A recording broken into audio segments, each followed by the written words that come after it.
সত্যি ভাই, এই ছোট্ট ঘরটার মধ্যে তোরা যে কি করে মাথা গুঁজে থাকিস সেটা না আমি সত্যি ভেবে পাচ্ছি না। তার মধ্যে একটা এসিও নেই তোদের বাড়িতে, এই ছোট্ট একটা টেবিল ফ্যান। উফ, আমার তো ভেবেই গরম হচ্ছে রে। কি বলছিস ভাই? এসির কথা বাদ দে, আর এই সংসার চালানোই দায় হয়ে দাঁড়িয়েছে।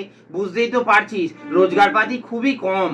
আরে সে তো আমি জানি রে ভাই, সেই কারণের জন্যই তো তোর কাছে এলাম, যাতে তুইও আমার মতো একটা লাক্রেটিভ জীবন যাপন করতে পারিস। আরে বাবা, আমরা কি সারা জীবন দুঃখ করবার জন্যই জন্মেছি বলতো?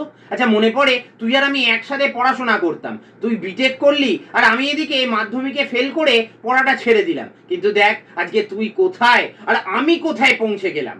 মাত্র 25,000 টাকা মাইনেতে তুই সংসারের ঘানি টানছিস, আর আমাকে দেখ প্রতি মাসে আমার বউকে 30,000 টাকা হাত খরচা দিতে হয়। কি বলছিস ভাই, 30,000? তা হবে না? প্রতিদিন 1,000 টাকা করে হাত খরচা দিতে হবে না? আরে জিনিসপত্রের কি দাম বলতো? আরে এই তো কদিন আগে বউয়ের বায়না আবার একটা টাটা পাঞ্চ আমাদের নিতে হলো, অথচ একটা টিয়াগো আর একটা সুইফট অলরেডি আমাদের ছিল। আসলে কি জানিস ভাই, আমি না জীবনটাকে খুব বড় করে বাঁচতে চাই রে।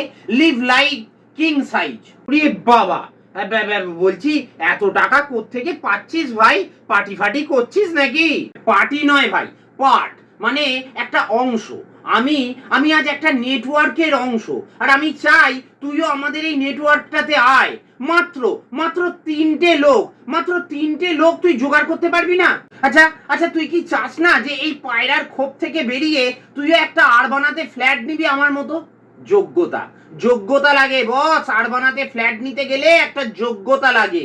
কি আছে বলতো এই ছোট্ট ঘরটার মধ্যে? আচ্ছা আচ্ছা, তুই কি চাস না যে উইকেন্ডটা তুইও আমার মতো মরিশাসে কাটাবি? তুই কি চাস না যে বৌদিকে একটা হীরের নেকলেস দিয়ে চমকে দিবি? আচ্ছা তুই কি চাস না যে তোর বাংলোর সামনে একটা অডি দাঁড়িয়ে থাকুক? আচ্ছা বলতো বলতো তুই কি চাস না যে তোর ব্যাংকেও 5 কোটি টাকা ব্যাংক ব্যালেন্স থাকুক? তুই কি চাস না যে... ওরে বাবা, এবার থাম থাম। হ্যাঁ, তুই যা স্বপ্ন দেখাচ্ছিস। আরে তোর ফোন এসেছে, ফোনটা এবার ধর। ও হ্যাঁ হ্যাঁ, আসলে আদানি গ্রুপের একটা ফোন আসার কথা ছিল জানিস। ও না রে, তোদের বৌদি ফোন করেছে, দাঁড়া ফোনটা ধরে নি। হ্যালো। বাড়িওয়ালা এসছে, বলছে 4 মাসের ভাড়া বাকি, আজ না দিতে পারলে সমস্ত জিনিস বাইরে টেনে ফেলে দেবে বলছে। মানে আমি আসছি, তুমি তুমি ওনাকে একটু বসতে বলো না, আমি আসছি। অ্যাকচুয়ালি ভাই, হ্যাঁ